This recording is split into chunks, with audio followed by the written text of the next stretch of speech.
ಇಲ್ಲಿ ನೀವೆಲ್ಲರೂ ಕೂಡ ವೆಯ್ಟ್ ಮಾಡ್ತಿದ್ದು ಆಪ್ಷನ್ ಎಂಟ್ರಿ ಯಾವಾಗ ಮುಗಿಯುತ್ತೆ, ಒಂದು ಲಾಸ್ಟ್ ಡೇಟ್ ಯಾವಾಗ ಅಂತ, ಜೊತೆಗೆ ಮಾಕ್ರೋ ರಿಸಲ್ಟ್ ಯಾವಾಗ ಬರುತ್ತೆ ಅಂತ ವೆಯ್ಟ್ ಮಾಡ್ತಿದ್ರಿ. ಫೈನಲಿ ಅದ್ರ ಬಗ್ಗೆ KA ಕಡೆಯಿಂದಾನೆ ಅಫಿಷಿಯಲ್ ಆಗಿ ಒಂದು ಅಪ್ಡೇಟ್ ಬಂದಿದೆ. ಏನ್ ಅಪ್ಡೇಟ್ ಬಂದಿದೆ ಅದೆಲ್ಲಾನು ಕೂಡ ನಿಮಗೆ ಪ್ರೂಫ್ ಸಮೇತ ತಿಳಿಸ್ಕೊಡ್ತೀನಿ. ವಿಡಿಯೋನ ಕಂಪ್ಲೀಟ್ ಆಗಿ ನೋಡಿ, ಎಲ್ಲ ವಿಷಯ ಕೂಡ ತಿಳ್ಕೊತೀರಾ. ಅದಕ್ಕಿಂತ ಮುಂಚೆ ಚಾನಲ್ ಸಬ್ಸ್ಕ್ರೈಬ್ ಮಾಡ್ಕೊಂಡಿಲ್ಲ ಅಂದ್ರೆ ಪ್ರತಿಯೊಬ್ಬರು ಕೂಡ ಸಬ್ಸ್ಕ್ರೈಬ್ ಮಾಡ್ಕೊಳ್ಳಿ. ಇದುವರೆಗೂ ಕೂಡ ನೀವು ಎಷ್ಟೊಂದು ಜನ ಆಗ್ಲೇ ಆಪ್ಷನ್ ಎಂಟ್ರಿ ಪ್ರೊಸೆಸ್ ನ ಮುಗಿಸಿರ್ಬೋದು, ಕೆಲವರು ಇನ್ನೂ ಆಪ್ಷನ್ ಎಂಟ್ರಿನ ಮಾಡ್ತಾ ಇರ್ಬೋದು. ಆದ್ರೆ ಇವಾಗ ನೀವ್ ಯಾರು ಇವಾಗ ಆಪ್ಷನ್ ಎಂಟ್ರಿನ ಮಾಡಕ್ ಹೋಗ್ತಾ ಇದೀರಾ, ಇವತ್ತು ನಿಮ್ಗೆ ಅಲ್ಲೇ ಒಂದು ಪಾಪ್ಅಪ್ ಬರ್ತಿದೆ. ಕ್ಯಾಂಡಿಡೇಟ್ ಆಪ್ಷನ್ ಎಂಟ್ರಿ ಲಿಂಕ್ ಮೇಲೆ ಕ್ಲಿಕ್ ಮಾಡಿದ್ರೆ ನೀವು ಅಲ್ಲೇ ನೋಡ್ಕೋಬಹುದಾಗಿರುತ್ತೆ. ಅಲ್ಲೇ ಕ್ಲಿಯರ್ ಆಗಿ ಹೇಳ್ತಾ ಇರ ಆಪ್ಷನ್ ಎಂಟ್ರಿ ಯಾವಾಗ ಸ್ಟಾರ್ಟ್ ಮಾಡಿದೀವಿ ಮತ್ತೆ ಯಾವಾಗ ಲಿಂಕ್ ನ ಕ್ಲೋಸ್ ಮಾಡ್ತಾ ಇದೀವಿ ಅಂತ.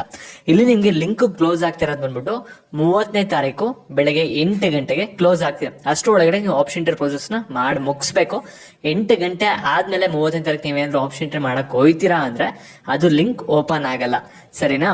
ಮತ್ತೆ ಹಾಗಾದ್ರೆ ಮಾಕ್ ಅಲಾಟ್ಮೆಂಟ್ ರಿಸಲ್ಟ್ ಯಾವಾಗ ಬರುತ್ತೆ ಅಂತ ನೀವು ಕೇಳಿದ್ರೆ, ಇಲ್ಲಿ 30th ಆದ್ಮೇಲೆ 3 days ಟೈಮ್ ತಗೋತಾರೆ.